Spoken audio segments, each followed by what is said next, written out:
আজকে আমি রান্না করে নিচ্ছি হাঁসের মাংস। তার জন্য এখানে 2.5 কেজি পরিমাণ হাঁসের মাংসকে আমি খুব ভালো করে ধুয়ে নিয়েছি। আগে থেকেই পুড়িয়ে নিয়ে এসেছিল, আমি শুধু ধুয়ে নিয়েছি। এবার এটাকে ভিনেগার দিয়ে ভিজিয়ে রাখবো।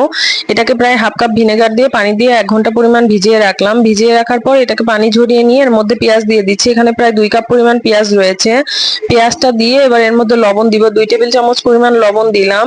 দিয়ে এর মধ্যে উঁচু উঁচু করে 1 চামচ পরিমাণ হলুদ আর 2 চামচ পরিমাণ হচ্ছে মরিচের গুঁড়া দিয়ে দিলাম। দিয়ে 1 চামচ পরিমাণ গোলমরিচের গুঁড়া দিয়ে দিচ্ছি। আর এখানে 10-12টা সাদা এলাচ আর 2টা কালো এলাচ দিয়ে দিলাম। 10-12টা তেজপাতা আর 10-12টা লং আর 7-8টার মতো দারচিনি দিয়ে দিয়েছি। এখানে হাফ কাপ মতো আদা রসুন বাটা, তার মধ্যে জিরা ধনিয়া আমার দেওয়া ছিল, এই জন্য জিরা ধনিয়ার গুঁড়া দিইনি। দিয়ে এখানে হাফ কাপ পরিমাণ তেল দিয়ে এটাকে খুব ভালো করে মেখে নিয়েছি, যাতে মশলাগুলো হাঁসের মাংসের গায়ে লাগে। মেখে নিয়ে এবার সামান্য একটু পানি দিয়ে এটাকে আমি চুলায় তুলে দিচ্ছি, যেহেতু হাঁস থেকেই পানি বের হবে আর এটা বেজিং হাঁস, সিদ্ধ হতে বেশি সময় লাগবে না।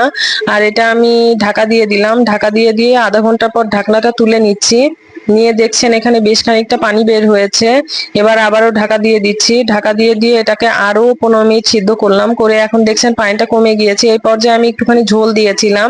দিয়ে এটাকে আরো একটু ঢেকে দিয়ে তারপরে আমি নামিয়ে নিয়েছি। এটার মধ্যে একটুখানি জিরা ধনিয়ার গুঁড়া, একটুখানি গরম মশলার গুঁড়া দিয়েছি। দিয়ে এই তো নামিয়ে নিয়েছি। আমার হাঁস রান্নাটা কমপ্লিট। আপনারা এভাবে রান্না করবেন। সবাই ভালো থাকবেন।